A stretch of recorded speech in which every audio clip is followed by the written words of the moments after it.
everybody. First and foremost, I want to say I feel like my videos they just feel a lot more negative recently and complaining, and I thought that was fine because I'm just trying to talk about things that are going on with me, but I feel like people watch these to, have like a positive vibe and a positive energy to just, like, people don't watch ASMR videos to feel bad. So, I don't know. At first, I didn't think there was a problem because it's just me talking and me personally, but for the sake of these videos and me wanting to do this to help other people, I'm gonna cut back on that as best as I can. And it's also good for me to talk about positive things and feel better after recording one of these and make it, something fun to unwind to every night instead of an angry rant. So, yeah, I would like to apologize for that, and just for not putting your needs ahead and thinking about like what you would want to hear. So I'll make sure I work on that. And nobody said anything, but it's just kind of my own realization. And hopefully you didn't just hear a dog bark, but that is a surefire way to ruin my videos. Let's hope that doesn't happen, right? Okay. So,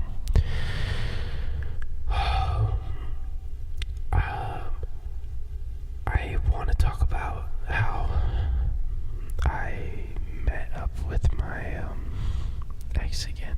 One that I talked about in one of my first story times. It could have been my first one, I don't remember. I said it's called Reconnecting with my ex, and I reconnected with her again, and she's the one that reached out. I don't know with the other one if she reached out or not, but this time she did. And what happened was, one night I just get a phone call from some random number, and I answer and say hello, and nobody says anything, so I message them, and I see that it was her, and so I played it off like I didn't know for a little bit, and it turns out she accidentally called me. I'm not sure if I believe that, but we just started talking about everything, and she was in a rut, and I helped her out a little bit, and then we didn't talk, and then on and off we texted each other like 3 times, and out of nowhere she asks what I'm doing, and I tell her nothing, and then she wants to hang out, and it was so nice. It was honestly, I don't go out that much.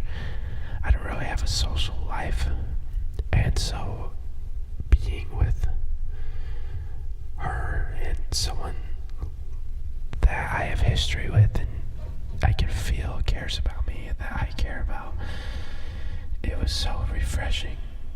And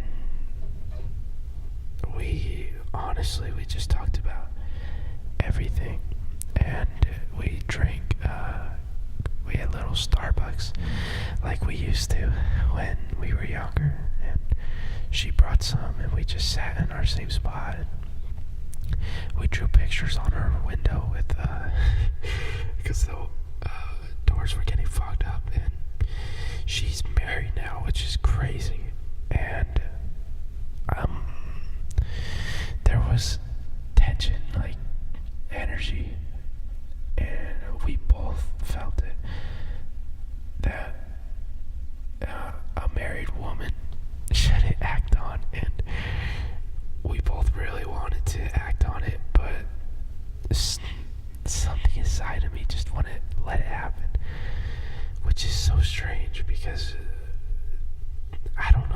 is I guess I'm not as adventurous as I used to be and more confident. And so going for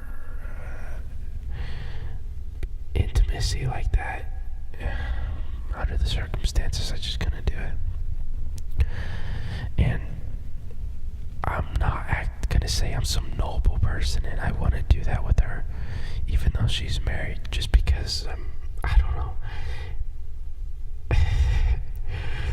I like her, I love her, and she feels the same about me, and I do feel bad because you can tell she's not happy with her marriage, and I don't know, it's difficult to be with someone you care so much about and not be intimate, but we didn't, though.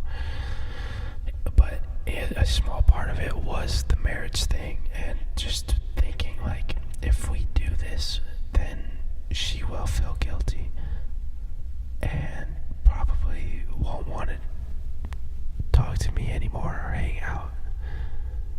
And so I avoided it. I sacrificed short term for long term, and I noticed the day after I started getting a little obsessive, like I really just I was lonely and just like really wanted to talk to her. But the sad truth is that was so unlikely, and I was so lucky to be able to see her. And I don't know, it's probably not going to happen again, and I've been really upset about that, but I'm just happy it did happen. And I feel like there's some, I'm not like a religious person, but I'm trying to work on being more spiritual and just at the most basic form understand the connectedness of everything, and the fact that every day last week I was working 4 to 9, and the one day that I wasn't, she happened to reach out to me and say, do you want to go do something at like 6?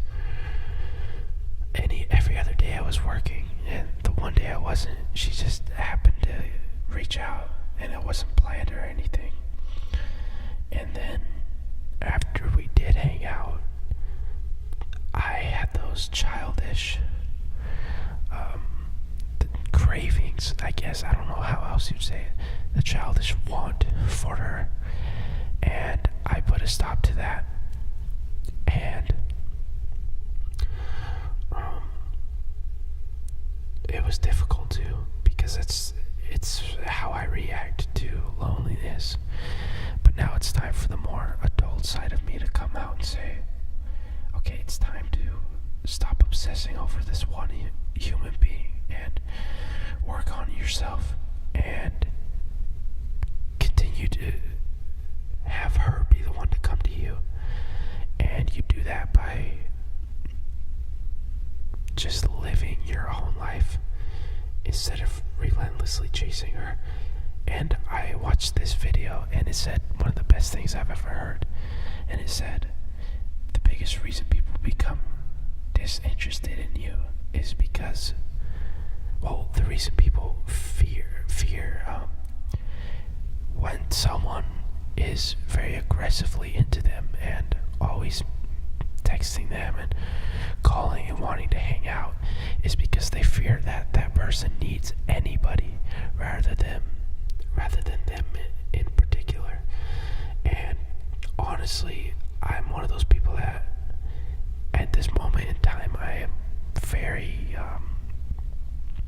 I don't really have anybody, so I am always going after anybody rather than somebody. So if I'm flirty with someone, or I don't know, if we're talking, it's not them I'm talking to, it's the idea of another person being interested in me, and it's not a healthy way to have relationships. And until I'm certain that it's just her I want, I'm just gonna back up. And I'm pretty sure that she doesn't fall into the category of just anybody just wanting attention from anyone.